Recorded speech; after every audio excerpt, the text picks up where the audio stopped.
Welcome to the Ordinary Extraordinary Cemetery, where every death had a life and every life had a story. My name is Jenny Johnson.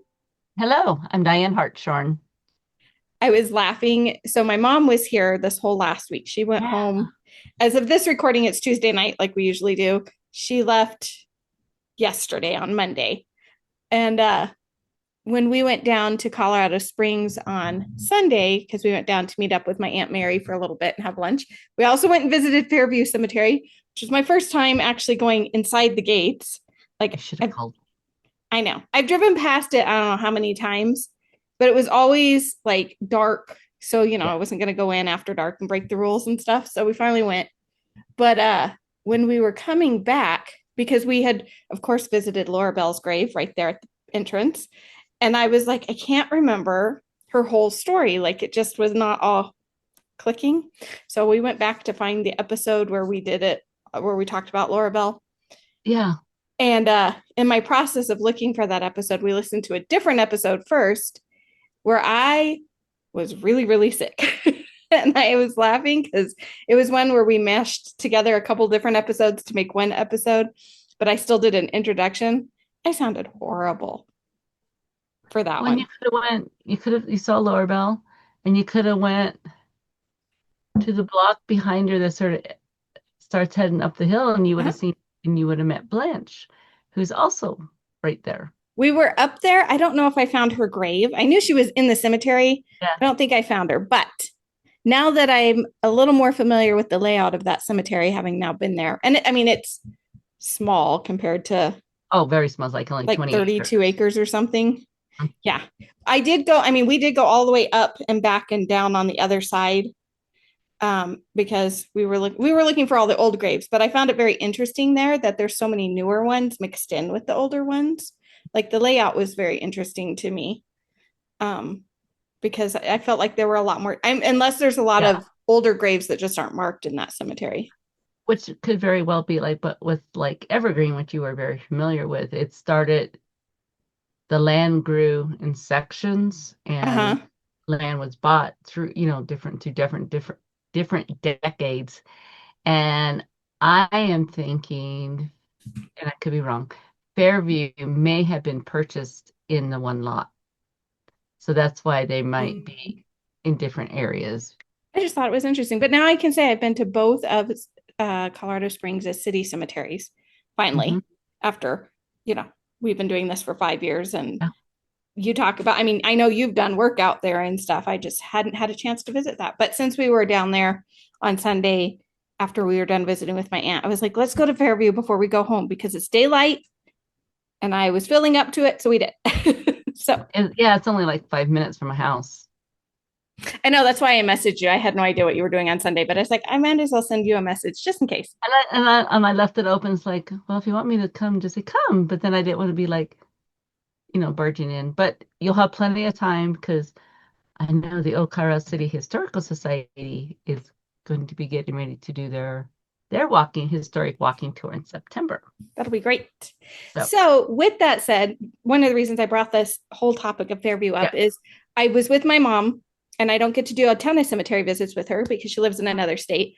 Hmm. But while we were looking at some of those graves, one of the graves we found was an infant or a child. I don't remember exactly, but of course it had the broken rosebud on it. Hmm. And so I was explaining to my mom what that meant. And I was like, yeah, most of the flowers have some sort of meaning on these headstones. And then that made me think that this would be a great topic for the podcast because we have talked about symbolism in other episodes, but we've never focused solely on the flowers. And not only do we find the flowers all over headstones all the time, especially our Victorian headstones because they loved all that, but we use flowers for all kinds of purposes when it comes to funerals and death and stuff. So I thought this week we would focus solely on flowers.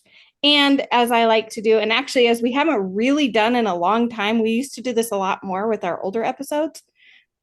I included some poetry today, Hey, I'm both so at the happy. beginning and the end. So we're going to start with the poem and then we'll get into more about the flowers themselves. Um, You come with garlands for the unconscious dead, and with your funeral flowers would light the dreary couch of sightless death through all the gloomy hours. But have you thought in fond haste today whether in looking back you can recall one flower of kindness strewed along life's faded track? You bring your roses on her quiet breast to cast their odor sweet. But did your hand stretch forth to part the thorns that pierced her bleeding feet? You bring white lilies on her brow to lay, that brow so cold and fair. But did ye first tender pity soothe the pain that rankled there? Oh, friends, I pray you give your kindness now light on my life to shed, or come not with your mockery of flowers to strew when I am dead. Bring now your sympathy and love and faith to cheer my drooping hours, or else when pitying silence covers all, keep back your funeral flowers. Funeral Flowers by Mrs. Cornelia J. M. Jordan, 1883. When visiting cemeteries or attending funeral services, we are nearly always greeted by a plethora of flowers, live and those carved into stone. For centuries, flowers have played an important role in death. Flowers are documented in the death traditions of the ancients in Crete, Greece, Egypt, and Rome. They hold significance in nearly every country and culture, dating back at least 62,000 years. The Victorians were especially enthralled by the secret language of flowers, as is evident by the preserved wax arrangements and the proliferation of flowers carved into monuments in every Victorian-era cemetery. And real quick about that poem that we just read, that was only 3 stanzas. I think it was 6 or 7 total. Hmm. And I'll include the poem or a link to it in the show notes because it also referenced several other symbolism things for the time Oh, cool. that were important. And so it's a really good poem. I just stuck to the parts that had to do with the flowers, but I'm going to include more in that poem. Flowers have become so commonplace when it comes to death that in our modern society, we may not give them a second thought. But as the Kelly House Museum in Mendocino, California tells us, speaking the unspeakable is not the only important function of flowers at funerals and wakes. It cannot be forgotten that flowers once served the very practical purpose of disguising the smells of decomposing bodies.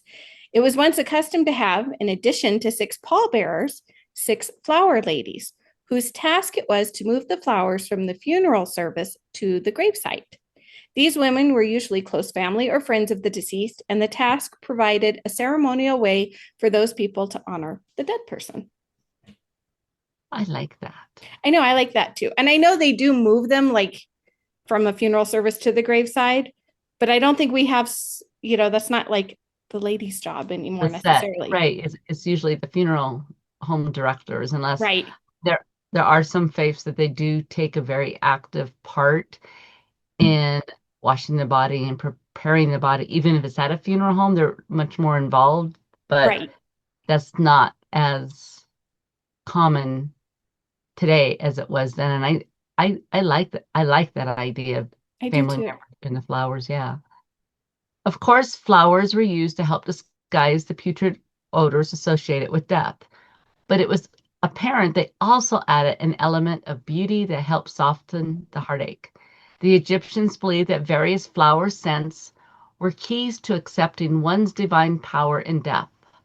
Often the deceased was dressed with a wreath about the head known as the crown of justification, which symbolized victory over death in the afterlife.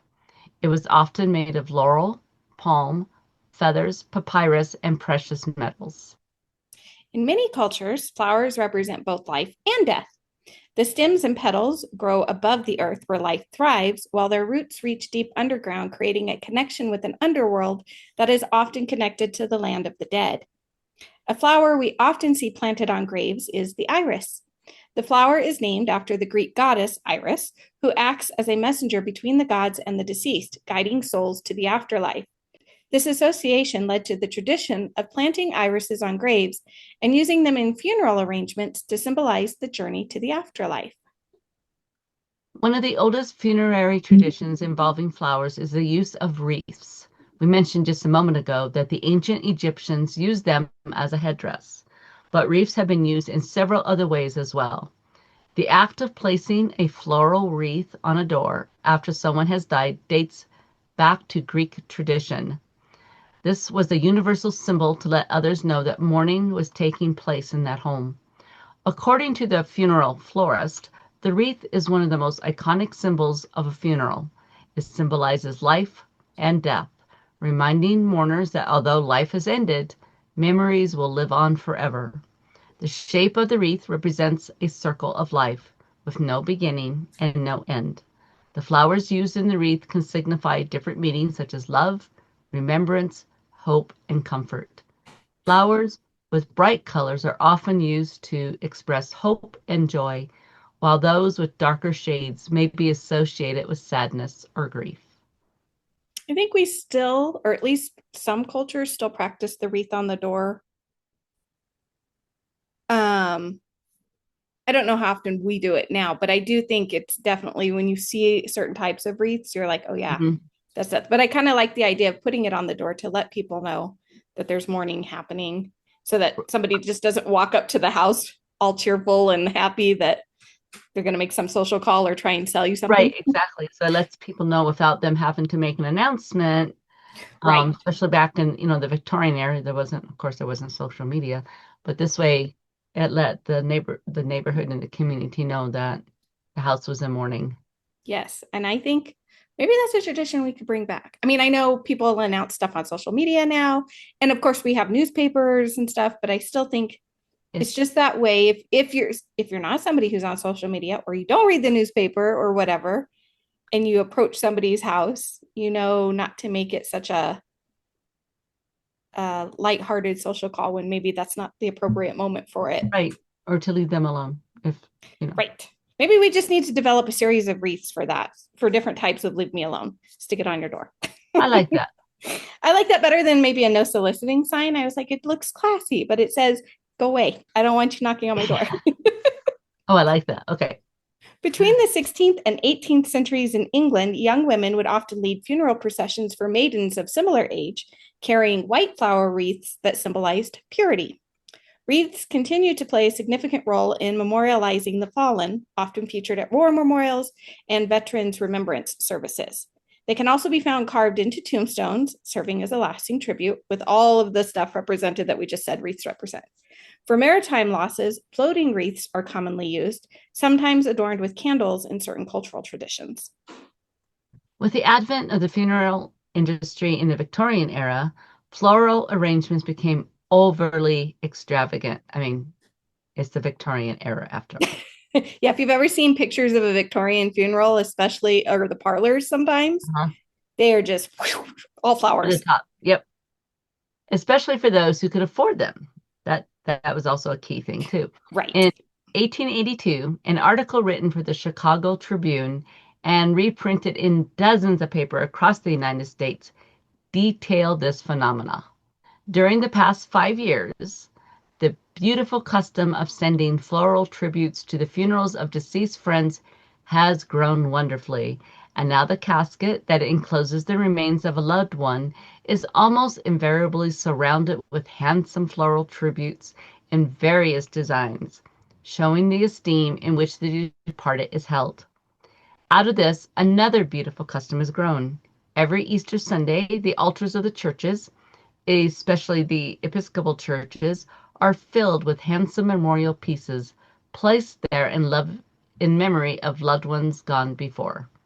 And continuing the article, this was a much longer article, and I cut it down into a few pieces that I felt fit our episode today. Yesterday afternoon, a reporter visited some of the leading florists of the city and questioned them on the subject of memorial flowers. Has the demand for these pieces increased lately?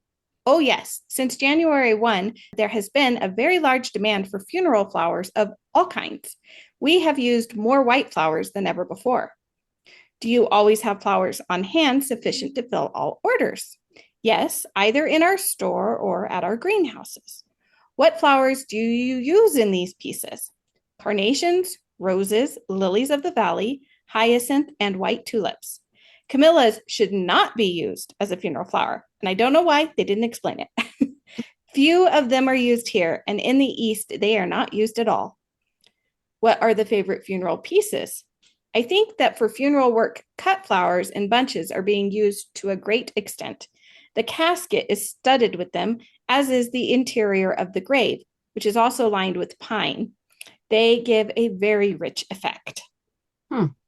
In 1896, an article appearing in the Chicago News and once more reprinted in papers nationwide stated that although one still sees occasionally the ungracious notice, "no flowers," following an obituary, funeral flowers are never more varied or costly than they are at the present time.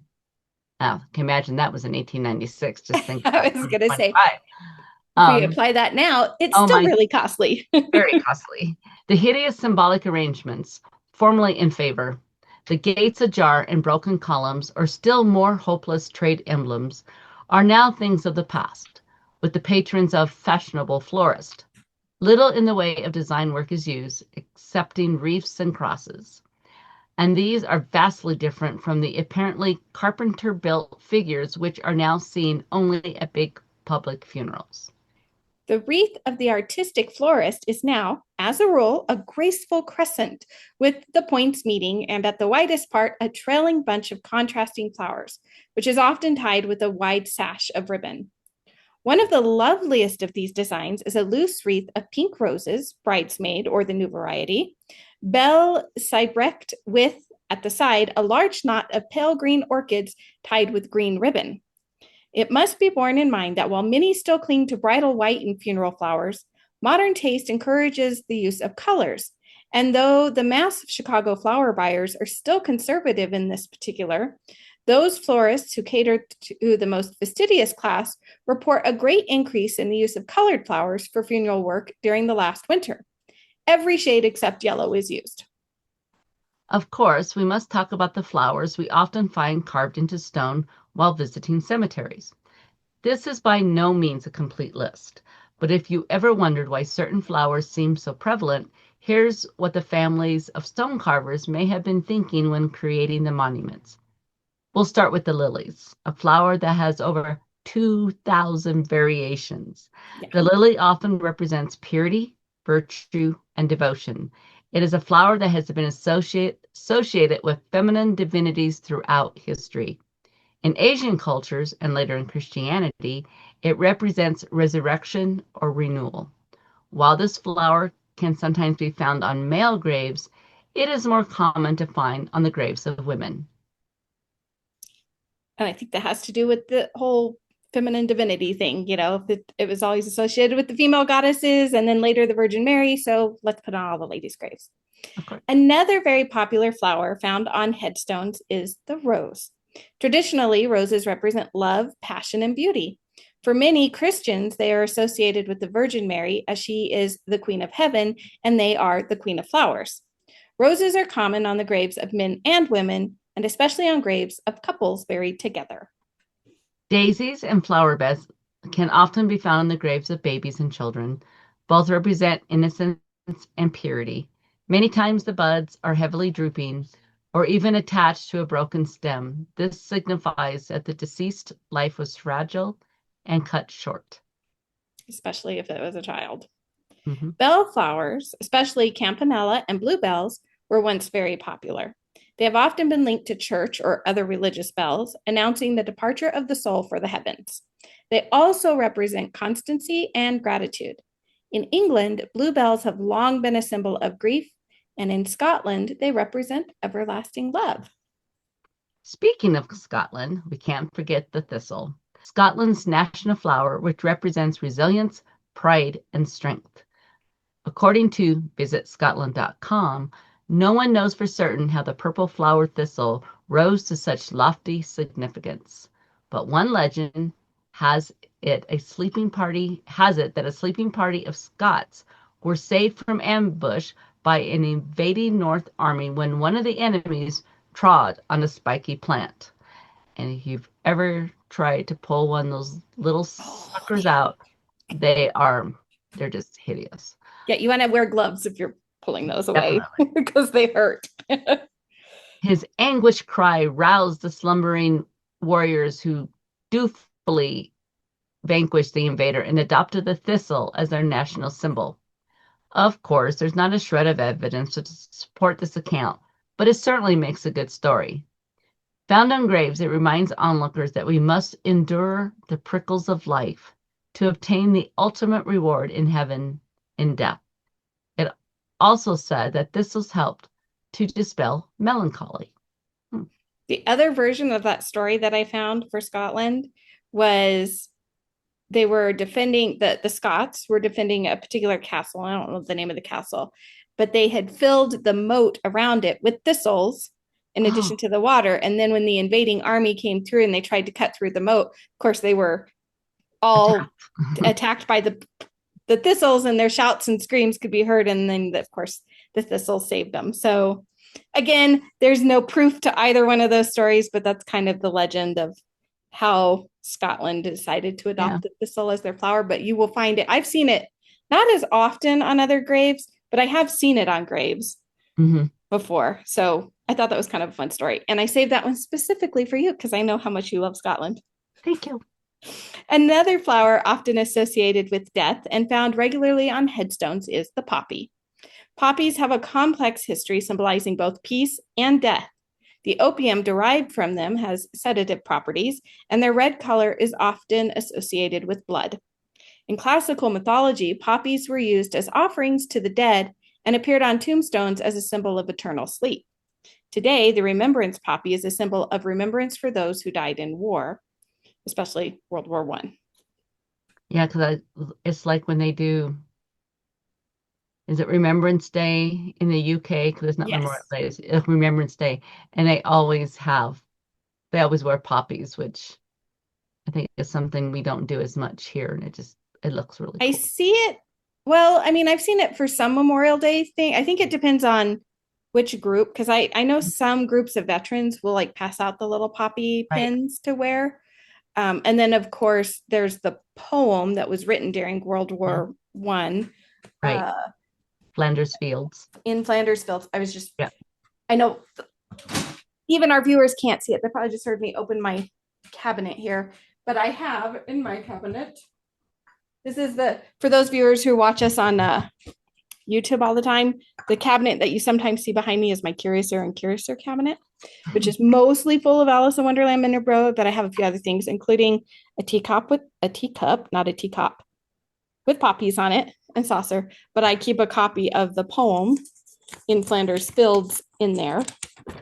And so, but yes, in Flanders Fields, the poppies blow between the crosses, row on row, that mark our place, and in the sky, the larks still bravely singing, fly, scarce heard amid the guns below.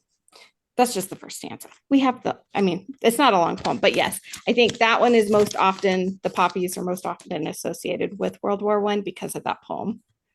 It is inevitable that flowers will always be associated with death as well as life. They are used both in joy and sorrow. Flowers have long been intertwined with mortality, serving as a poignant reminder of life's fragility. Their beauty, symbolism, and ability to provide comfort make them a natural fit for funeral rituals and memorials. Whether used in wreaths, bouquets, or solo arrangements, flowers often offer a way to express emotions, pay tribute, and find solace in times of grief. Their presence can be a powerful way to acknowledge loss while celebrating the life and legacy of the deceased. And of course, I think for a lot of our modern funeral practices, we will sometimes use flowers that we know were a favorite flower of the Mhm. deceased. Like if we know they really liked carnations or roses or whatever it is, those get included in the arrangements, at least the ones that are displayed at the funeral or graveside. Right. Um, and so that's just another thing. We're not quite as into the symbology of them now, I guess, as we used to be, as the Mhm. Victorians were.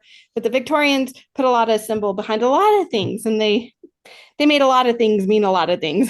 I was gonna say everything meant something. Right. Every color of rose meant something. Well, and even if you look at so if you're watching us on YouTube, we both have different headstones behind us that I was trying to feature some of the flowers on. So looking behind Diane, if we go from, well, looking at your computers from left to right. The first one, the top of the headstone, it's a very elaborate marble piece, but there's an urn full of flowers, and most it's kind of hard to see because it's a little smaller on the screen, but it's mostly filled with roses. And I think there might be a couple of lilies in that one. The one in the middle, actually somebody just wrapped it in a really pretty um, garland of white flowers. I don't even know what they are. And then the one on the far right for that one, the very top of the grave, again, kind of hard to see, but it's a daisy that has been carved into that. And that one was not, we said earlier, daisies are often found on children's graves, but this one happens to be the grave of a man. But they just put it at the top. And then behind myself, we have a zinky on the left, which in the middle of that zinky is a rosebud on a broken stem.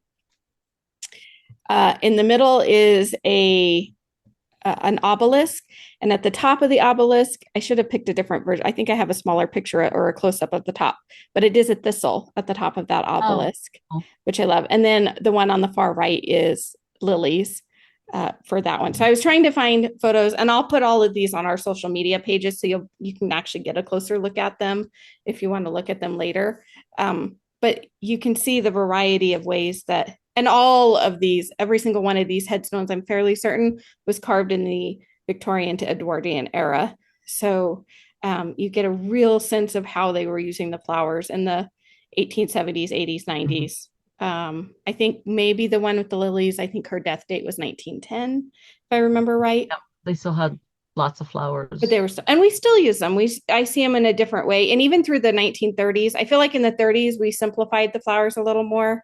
And I feel like I see a lot more like the daisy design on Right. everybody's grave, not just the kids, but like Mhm. everywhere. But originally, when they were using the daisies, they were using those for the babies and the children, along with the lambs. And Well, and I think too, a lot of stones became as manufacturing as they weren't hand carved right, anymore. There was like, I don't want to say blanks. So there would be blanks of headstone that would have certain designs, and all you would, the stone carver or the monument company would then just fill in the name. It would personalize it. So that's probably why some men have flowers and maybe, who knows, the wife picked out the headstone. And right.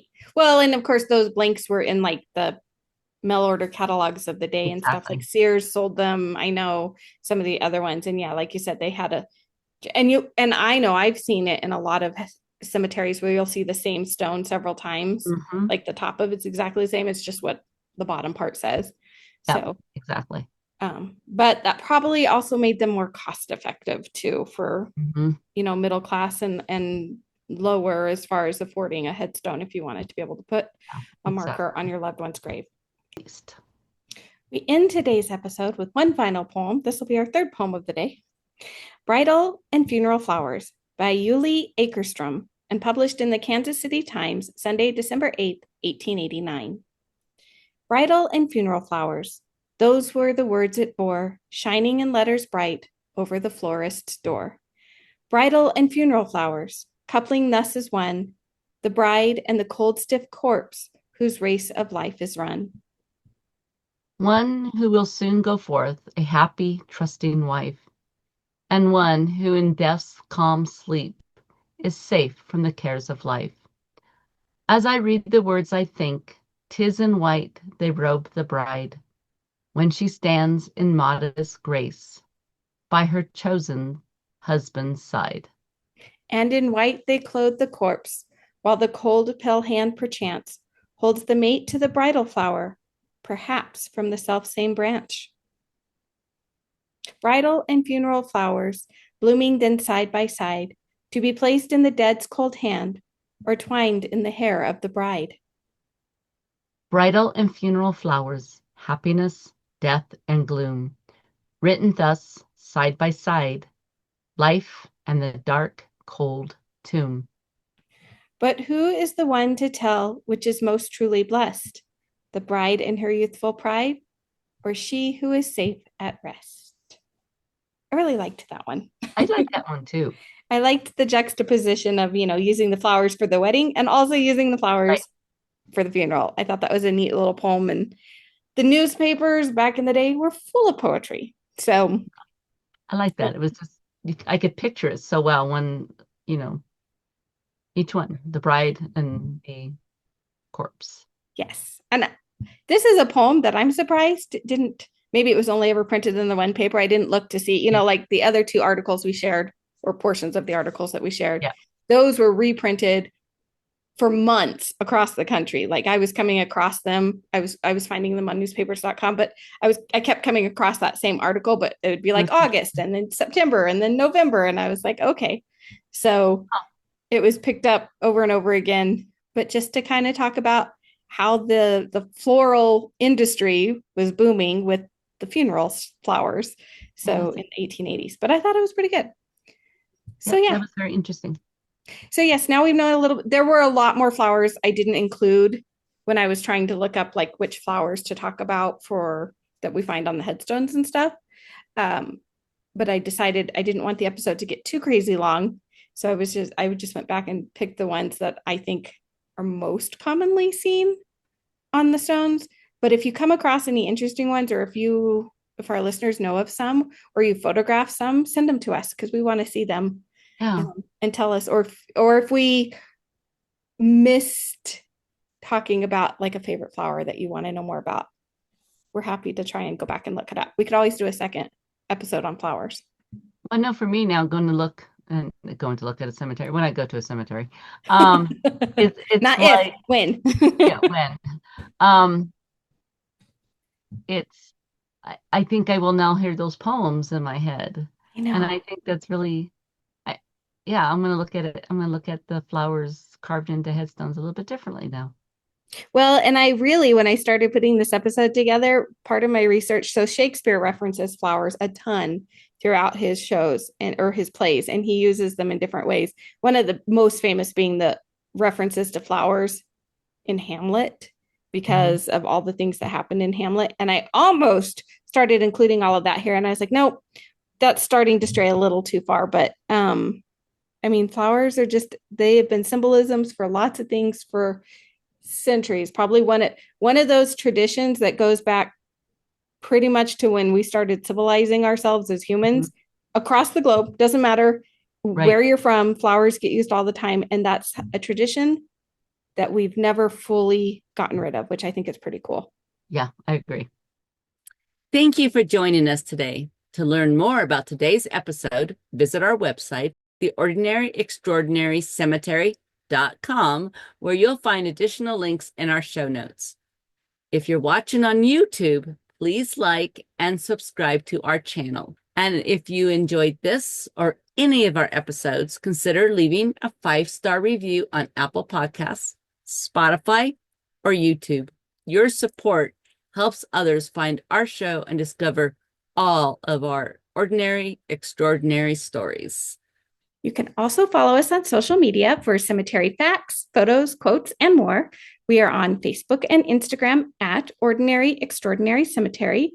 If you'd like to help support us financially, you can donate a cup of coffee by clicking on the coffee cup icon on our website or YouTube, or purchase some of our fabulous Ordinary Extraordinary Cemetery merchandise through our store link.